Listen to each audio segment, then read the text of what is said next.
बृहत वाङ्मय में कहा गया है,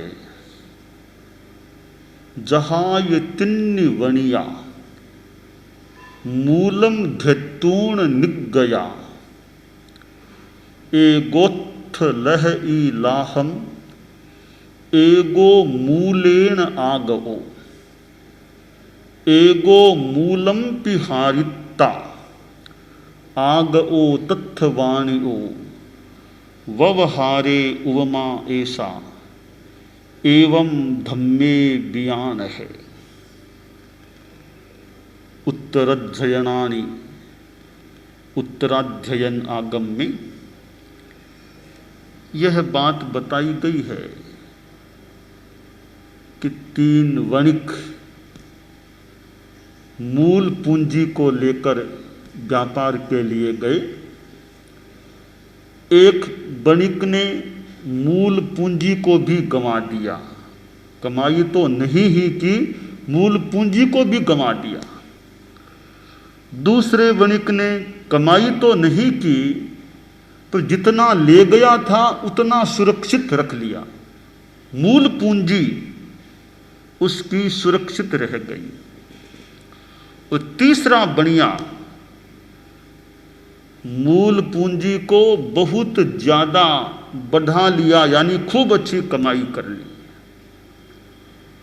एक वणिक मूल पूंजी को खोने वाला, दूसरा वणिक मूल पूंजी की सुरक्षा रखने वाला, और तीसरा वणिक मूल पूंजी थी वो तो थी ही और आगे कमाई कर लेने वाला हुआ।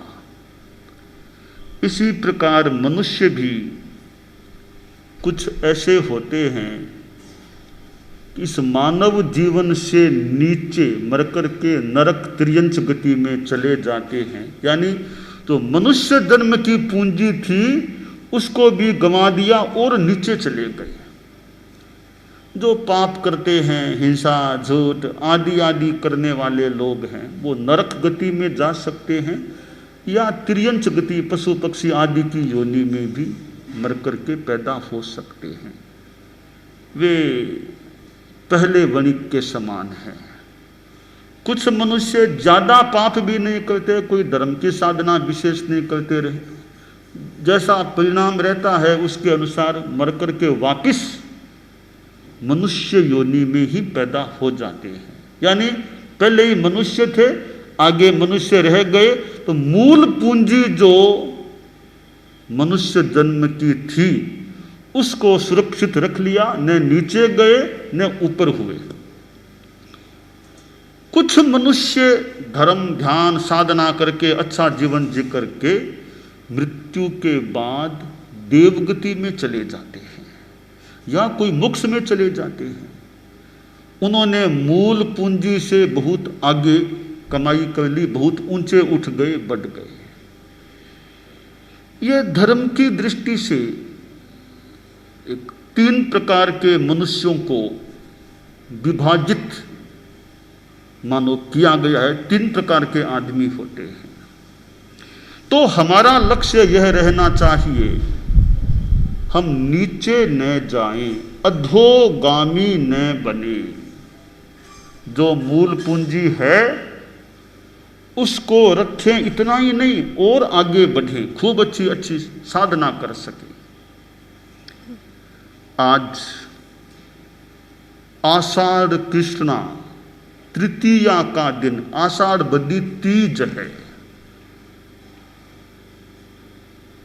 और आज से ठीक 23 वर्ष पहले परम पूज्य गुरुदेव तुलसी का आज की तिथि में, आज के दिन महाप्रयाण हुआ था। एक व्यक्तित्व भारत की भूमि पर अवतरित हुआ और कार्तिक शुक्ला द्वितीया को जन्म हुआ। विक्रम संवत 1971 में लाडनों का वह खटेड़ परिवार का मकान, जहां एक शिशु का जन्म हुआ था और शिशु ने जीवन के 12वें वर्ष में ही परम पूज्य आचार्य कालूगणी के पास संयम व्रत को स्वीकार कर लिया, साधुत्व को स्वीकार कर लिया और करीब 22 वर्ष की अवस्था में ही वे हमारे धर्म संघ जैन श्वेतांबर तेरा पंथ के आचार्य बन गए, अधिशास्ता बन गए, 9वें आचार्य बन गए। 8 आचार्य पहले हो चुके थे तेरा पंथ जैन श्वेतांबर में, वे 9वें आचार्य बने थे। करीब 22 वर्ष की अवस्था में हमारे धर्म संघ के इतनी छोटी उम्र में, यानी सबसे छोटी उम्र में आचार्य बनने वाले वे आज तक के इतिहास में पहले आचार्य थे। तेरा पंथ हमारे धर्म संघ के आचार्यों के आज तक के इतिहास में सबसे ज्यादा छोटी उम्र में आचार्य बनने वाले आचार्य तुलसी ही हुए। एक अनुशासित समुदाय का अनुशास्ता बन जाना इतनी छोटी उम्र में एक उनके सद्भाग्य का विशेष परिचायक था, परिचायक है। और आचार्य बनने के बाद उन्होंने हमारे धर्म संघ को विकास की दिशा में ले जाने का प्रयास भी किया। न केवल जैन श्वेतांबर तेरा पंथ धर्म संघ का विकास, उन्होंने जैन शासन की भी सेवा की। जैन एकता की दृष्टि से, संवत्सरी एकता की दृष्टि से उन्होंने प्रयास किया था और जैन आगमों के सुसंपादन, संशोधन, अनुवादन, टिप्पण, व्याख्या का जो कार्य उन्होंने हाथ में लिया और उनके नेतृत्व में, उनके वाचना प्रमुखत्व में जो कार्य आगम संपादन आदि का आगे बढ़ा, वह कार्य जैन शासन की भी सेवा है, जैन वाङ्मय की सेवा है और एक आध्यात्मिक वाङ्मय की भी मानव सेवा है। आज कितने कितने आगम हमारे लिए सुपाठ्य बने हुए हैं, स्वाध्याय किया जा सकता है और उनको परम पूज्य आचार्य महाप्रज्ञ पहले मुनिश्री नथमल जी टमकोर जैसे व्यक्तित्व का भी बड़ा आलंबन सहयोग मिला और भी अनेक अनेक हमारे चारित्रात्माओं आदि का योगदान इस आगम संपादन आदि के कार्य में उपलब्ध हुआ और कार्य आगे बढ़ गया था। हालांकि काम तो वह आचार्य तुलसी के महाप्रयाण के बाद भी चल रहा है, कि काम इतना विशाल है कि एक आचार्य तुलसी के जीवन काल में वो संपन्न नहीं हो सका, आगे भी काम चला है, चल रहा है। तो ये आगम संपादन का कार्य आचार्य तुलसी के द्वारा की जाने वाली एक वाङ्मय जगत की विशेष सेवा है, एक अवदान है। उन्होंने मानव जाति के मानव कल्याण के लिए, उत्थान के लिए अनवरत आंदोलन जो चलाया, और उस अनुव्रत आंदोलन की छत्र छाया में तेरापंथी जैन क्या कितने कितने लोग अनुव्रत के साये में आए, अनुव्रत के मानो महावृक्ष की छाया में आए। गुरुदेव तुलसी ने कितनी यात्राएं की थी, कितनी पद यात्राएं की थी।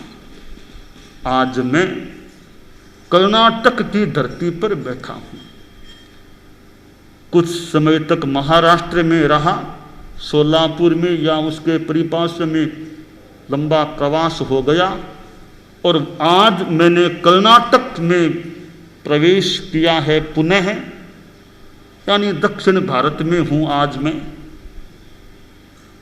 और कर्नाटक व दक्षिण भारत की वह भूमि जिसकी यात्रा आचार्य तुलसी ने की थी, गुरुदेव तुलसी ने की थी। आधी शताब्दी से पूर्व का वह इतिहास, या करीब आधी शताब्दी पहले का इतिहास, जब आचार्य तुलसी इसी दक्षिण भारत की भूमि पर विचरण कर रहे थे, और आज मैं भी उसी दक्षिण भारत की भूमि पर प्रवास कर रहा हूं। आचार्य तुलसी ने पद यात्रा के रूप में राजस्थान से कोलकाता की यात्रा की, कोलकाता से पुनः राजस्थान पधारे, राजस्थान से दक्षिण भारत की यात्रा, दक्षिण भारत से पुनः राजस्थान पधारे, और भी कितने कितने प्रांतों की उन्होंने यात्रा की। और यात्रा में भी फिर कार्य, जनोत्थान का कार्य, जन कल्याण का कार्य, उनका अपना पुरुषार्थ था, पराक्रम था, परिश्रम था। तो मानव उत्थान के लिए भी गुरुदेव तुलसी ने मानो अपना श्रम, समय, शक्ति का नियोजन किया था। परीक्षा ध्यान भी उनके समय में शुरू हो गया, फिर जीवन विज्ञान शुरुआत, यानी लोक कल्याणकारी कार्यक्रम, अनुव्रत, परीक्षा ध्यान, जीवन विज्ञान जैसे लोक कल्याणकारी, जनता के, आम जनता के कल्याणकारी कार्यक्रम, शिक्षा जगत के लिए जीवन विज्ञान का कार्यक्रम, ये उपक्रम शुरू हुए। ये आचार्य तुलसी के आचार्य काल में शुरू हुए थे। उन्होंने कितने कितने मुमुक्षुओं को दीक्षित किया, कितनों को दीक्षाएं दी, मुनि दीक्षा दी। और एक समय आया कि उन्होंने अपने आचार्य पद का विसर्जन कर दिया। एक उनका बड़ा कदम था आचार्य पद का विसर्जन।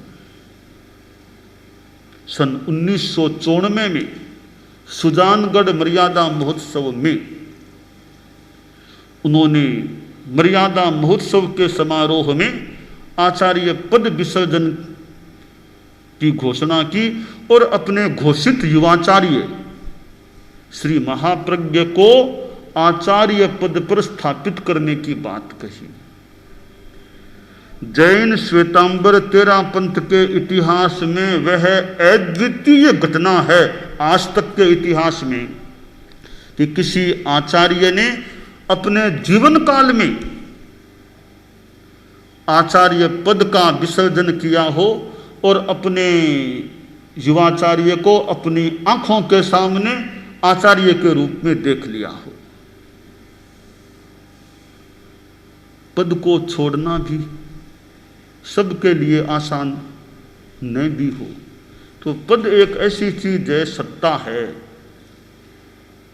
वो त्याग की भावना जाग जाए तब तो स्वेच्छा से छोड़ा जा सकता है।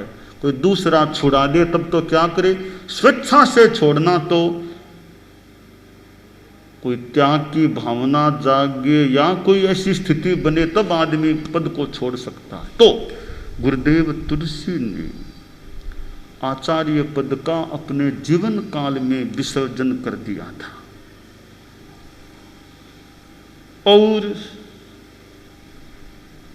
एक समय आया, ये आज का दिन आया, जब गंगा शहर में गुरुदेव तुलसी विराजमान थे।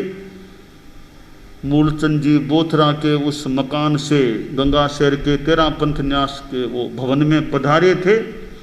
और कुछ ही समय के बाद आज के दिन ही 13 पंथ न्यास के भवन में गंगा शहर में एक एकांतवास के बाद प्रवेश किया था।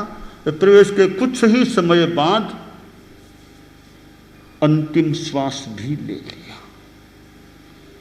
तो मैं पुण्य स्मृति करता हूँ गुरुदेव तुलसी की कि हमारे धर्म संघ को एक ऐसे तेजस्वी आचार्य प्राप्त हुए और जिन्होंने अपने संघ की पीछे की व्यवस्था भी कुछ लंबे काल की करने पर ध्यान दिया था। और आखिर पधार गए आदमी आता है, रहता है, एक दिन चला जाता है, यह सामान्य नियम है दुनिया का। तो हमारे परम पूज्य परम श्रद्धेय गुरुदेव तुलसी, जिनकी स्मृति में या स्तुति में गीत गाया गया, महाप्राण गुरुदेव कैसी वह कोमल काया रे, महाप्राण गुरुदेव पुष्पों ने शीश झुकाया रे, महाप्राण गुरुदेव कंचन सी कोमल काया रे, महाप्राण गुरुदेव कानों की छटा निराली, आँखें इमरत की प्याली, कानों की छटा निराली, आँखें इमरत की प्याली, किसने सौंदर्य सजाया रे, महाप्राण गुरुदेव किसने सौंदर्य सजाया रे, महाप्राण जीवन भर काम करूँगा, गण का भंडार भरूँगा, जीवन भर काम करूँगा, गण का भंडार भरूँगा, संकल्प अटूट निभाया रे, महाप्राण गुरुदेव संकल्प अटूट निभाया रे, महाप्राण गुरुदेव गुरुवर की बढ़े प्रतिष्ठा,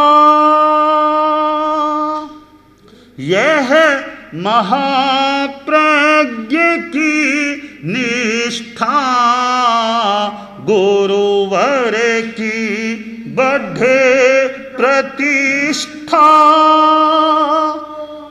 यह महाप्रज्ञ की निष्ठा, जय विजय ध्वज लहराया रे,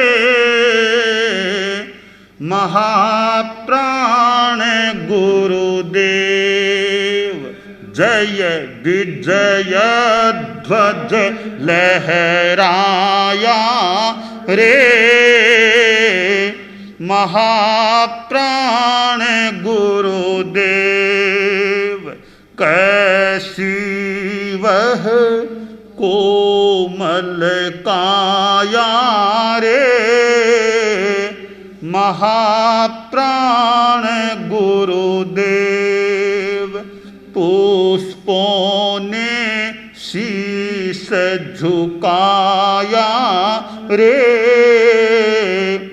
महाप्राण गुरुदेव।